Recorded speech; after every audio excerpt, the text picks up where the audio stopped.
झारखंड के सभी निवासियों को मेरा जोहार झारखंड। अभी मेरे फ़ोन में एक वीडियो आया था जो आप सभी के फ़ोन में भी आया होगा, जिसमें हमारे जो यहाँ के अभी जो भावी नेता हो रहे हैं, जो उभर के आ रहे हैं हम सब के सामने, जयराम महतो जी, उन्होंने अनूप सिंह के काफ़िले को रोका या जो भी क्या था मैटर पता नहीं। बट वो जो वीडियो वायरल किया जा रहा है हम उसके बारे में बोलना चाहते हैं कि उसमें ऐसा नहीं कि हम उनका आदर नहीं करते हैं। हम मुझे ऐसा लगता है कि हम इस मिट्टी में जिस मिट्टी में पैदा हुए हैं वहाँ हमें सबसे पहले ही सिखाया जाता है लोगों का आदर करना, सम्मान करना।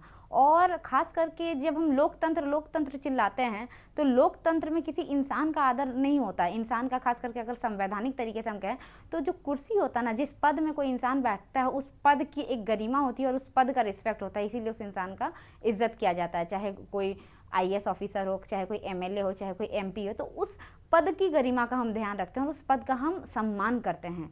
और हम जिस मिट्टी में पैदा हुए हैं यहाँ हमें सबसे पहले ही सिखाया जाता है संस्कार। चाहे हम खोरठा में जब बात करें, चाहे हम हिंदी में बात करें, चाहे हम किसी भी भाषा में बात करें।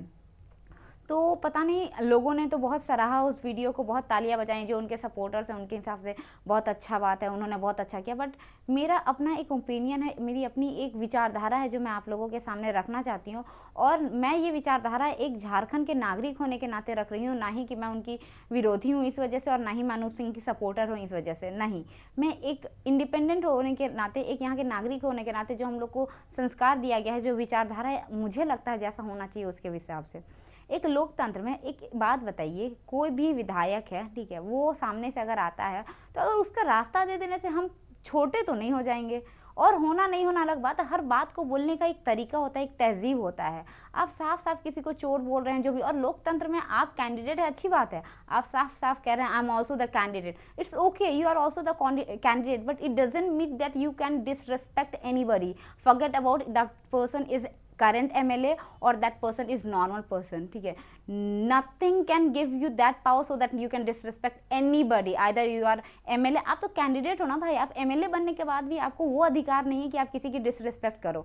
और जहाँ तक अगर आपको लगता है कि उन्होंने कोयला चोरी किया है या जो कुछ भी किया, आप उसके लिए कोर्ट में जा सकते हैं। आप एक भावी विधायक होने की दावेदारी ठोक रहे हैं, और जब आप दावेदारी ठोक रहे हैं और अगर किसी चीज़ के ऊपर आप किसी को लांछन लगा रहे हैं कि वो ऐसा है, तो आपका दायित्व क्या बनता है? अगर हम किसी को गुंडा बोल रहे हैं और अपने आप को अच्छा बोल रहे हैं, इसका मतलब ये है कि हम उसके जैसा बर्ताव ना करें ना, उससे हम अच्छा बर्ताव करेंगे ना हम भी वैसा ही करेंगे। और मुझे प्रॉब्लम उनसे नहीं है, उनकी जो विचारधाराएं हैं जो वो फैला रहे हैं ना, मुझे उस चीज़ से प्रॉब्लम। 1932 की आप बात करें, बहुत अच्छी बात है, हम आपका सपोर्ट करते हैं। आज से 6 महीने 8 महीने पहले तक हम भी आपके सपोर्टर थे।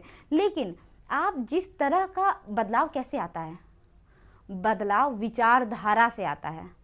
बदलाव आप अच्छे काम करके ला सकते हैं, लोगों के बीच में सद्भावना फैला के ला सकते हैं, ना कि सबको क्रांतिकारी और जितना भी यंग जनरेशन को वो डेविएट करने का काम कर रहे हैं। हमको उस चीज़ से प्रॉब्लम है। राजनीति क्या है? लोकतंत्र में राजनीति ये एक तरह से प्रतिस्पर्धा है कि कौन अच्छा शासन व्यवस्था को चला सकता है और लोगों के बीच में कौन ज़्यादा लोकप्रिय है, जिसको लोग चाहते हैं कि ये शासन व्यवस्था को चलाएं। इसलिए हमारे यहाँ लोकतंत्र है, और उस लोकतंत्र में सबको बराबर का मौका मिले, इसलिए उस लोकतंत्र में हमारे यहाँ चुनाव का प्रावधान है कि हर किसी को बराबर का मौका मिले। और भाई हम उस मिट्टी के हैं जहाँ अटल बिहारी वाजपेयी जी सिर्फ 1 वोट से हारे थे, ठीक है। और जब 1 वोट से उनकी सरकार गिरी थी ना, तो उन्होंने कहा था लोग आएंगे जाएंगे, पर इस देश का लोकतंत्र रहना चाहिए। तो लोकतंत्र और इस देश का जो संविधान है वो सर्वोपरि है।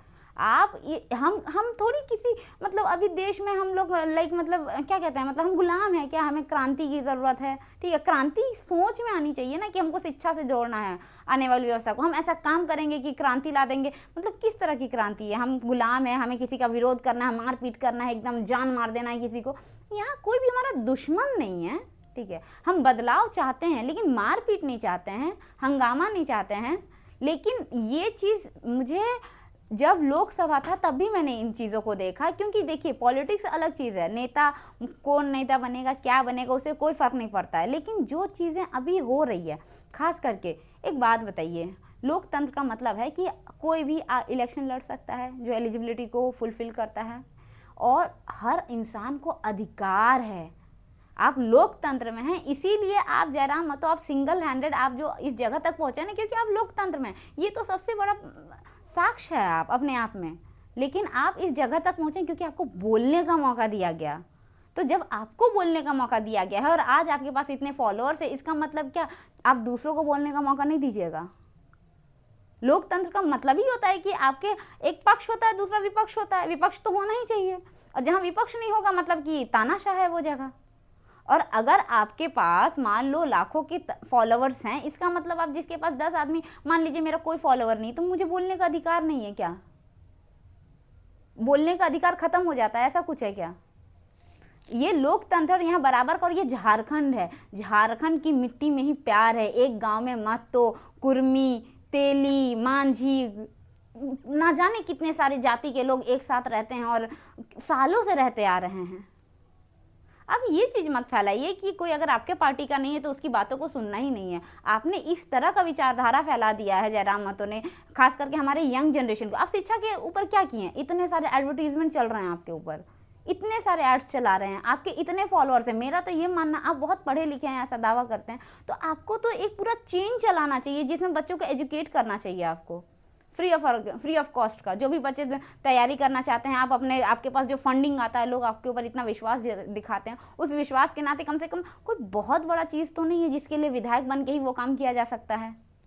आपको सबसे पहली बात तो, आप जब लोकतंत्र में एक विधायक और प्रतिनिधि होने का दावा करते हैं तो आपको बात करने का तरीका पता होना चाहिए कि किसी भी इंसान को सम्मान कैसे दिया जाता है। आप इकलौते ऐसे पर्सन नहीं है जो आप पॉलिटिक्स कर रहे हैं या फिर आप पहली बार इलेक्शन में खड़े हो रहे हैं। बहुत सारे लोग खड़े हैं, कोई तो किसी के ऊपर इस तरह गाली गलौची, ये हमारे संस्कार में और हमारे संविधान में नहीं है।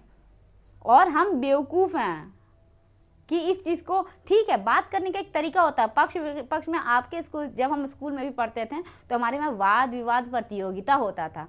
और ये जो इलेक्शन होता है, ये इलेक्शन भी एक वाद विवाद प्रतियोगिता है जिसमें लोग अपनी अपनी बातों को रखते हैं और उसी बातों को हम एजेंडा कहते हैं और उसी के आधार पर हम वोट देते हैं। ऐसा थोड़ी है कि कोई एक बच्चा बहुत पॉपुलर है तो उसको बोलने का बहुत ज़्यादा अधिकार है और जो दूसरा बच्चा कमज़ोर है उसको बोलने का अधिकार नहीं है। आप उसको डरा के, फिर आप बदलाव कहाँ ला रहे हैं? आप हमको ये बताइए। आप तो जो बीजेपी को आप चाहे कहिए, नरेंद्र मोदी को कहिए, चाहे आप किसी को, आप तो उससे बड़े वाले निकलने वाले हैं। उन लोगों ने जिस तरह का तानाशाह किया, आप उससे ज़्यादा कीजिएगा, क्योंकि जब आप पावर में नहीं हैं तब आप इस तरीके से अगर आप किसी से बात कर सकते हैं तो आने वाले समय में आप क्या कीजिएगा हमको नहीं पता। आप तो पावर में आने से पहले इतने अभिमान में हैं, लेकिन मत भूलिए कि वो अभिमान हम जनताओं ने आपको दिया। तो सबसे पहली बात कि आपको पता होना चाहिए कि बात कैसे किया जाता है किसी से। आप जनप्रतिनिधि होने का क्लेम कर रहे हैं, आप आने वाले समय में अपने आप को भावी विधायक देखना चाहते हैं और आपको यही पता नहीं है कि एक विधायक को कैसे बात किया जाता है। संयम बहुत ज़्यादा ज़रूरी होता है, और ख़ास करके अगर सेना का सेनापति खराब हो ना तो वो पूरे सेना को गड्ढे में ले जाने का क्षमता रखता है। और मुझे जो डर है वो इसी बात का है कि ये जो युवा सेना जो उनके पीछे चल रही है, पता नहीं इनके जो सेनापति हैं उनके अंदर संयम नहीं है। बात करने का जो संयम होना चाहिए, ठहराव होना चाहिए, शालीनता होनी चाहिए, वो मुझे कहीं नज़र नहीं आ रही है। और उनकी ये जो फुहड़ बुद्धि वाली जो ढीठपना है ना, वो हमारे झारखंड के युवाओं को एक गलत दिशा में लेके जा रही है। बस इतना ही हम कहना चाहेंगे कि ये जो भी मैसेज, ये जो वीडियो फैलाया जा रहा है, ये तरीका गलत है। हम ये नहीं कह रहे हैं कि आप शालीनता से भी ये बात कह सकते थे कि हाँ हमने पहले से परमिशन लिया है तो आप दूसरे रास्ते से जा सकते हैं, या फिर आप थोड़ा इंतज़ार कर सकते हैं। आप कह रहे हैं पुलिस, अगर भाई कोई भी कल को आप पद में रहिएगा तो आपके साथ भी 20 पुलिसकर्मी रहेंगे, इसका मतलब ये थोड़ी है कि वो गुंडागर्दी है। हाँ, अगर वो वहाँ पे किसी भी तरह का ज़ोर शोर लगाते हैं, किसी तरह का मसल पावर का यूज़ करते हैं, तो हम कह सकते थे वो गुंडागर्दी है। बट ये तो ज़बरदस्ती का लाइमलाइट अपने तरफ खींचने का तरीका है। तो चीज़ों को ना, ये वीडियो खास करके जनता के लिए है मेरे तरफ से, कि थोड़ा सोचने और समझने के तरीके को बदलें, ठीक है। और किसी भी पॉलिटिशियन को अगर आप नहीं पसंद करते हैं तो उसका सबसे अच्छा तरीका होता है कि आप उसी के जनसभा में ना जाएं, उनकी बातों को ना सुनें, आप वहाँ से चले जाएं। थोड़ी हम यहाँ ईस्ट इंडिया कंपनी के टाइम पे रह रहे हैं जहाँ पे हम मतलब लाठी चलाएंगे। भाई आज़ादी भी ना हमें शांति से मिला था, अहिंसा से मिला था, और इसीलिए महात्मा गांधी का नाम आज अजर अमर है। और हम नहीं, पूरे विश्व में उनको माना जाता है, उनका सम्मान किया जाता है, उनकी विचारधाराओं को पढ़ा जाता है और हर कोई उनकी विचारधाराओं को अपनाता है, ठीक है। तो इस बात को थोड़ा हमें सोचने के तरीके को थोड़ा सा बदलना चाहिए। जो देख रहे हैं उस पर विश्वास नहीं करना चाहिए, और ये थोड़ा सा हम लोग को समझना चाहिए कि चीज़ें सही है या गलत है। मतलब होड़ इतना ज़्यादा सही बात नहीं है। अगर मेरी बात का कहीं भी किसी को भी बुरा लगा तो उसके लिए हम क्षमा प्रार्थी हैं, लेकिन ये मेरी विचारधारा है जो मैंने सीखा है, ठीक है। ये तो झारखंड है, बड़े बड़े शहरों में राजनीति ऐसी ही होती है जहाँ लोग एक दूसरे का सम्मान करते हैं, आदर करते हैं। जोहार झारखंड।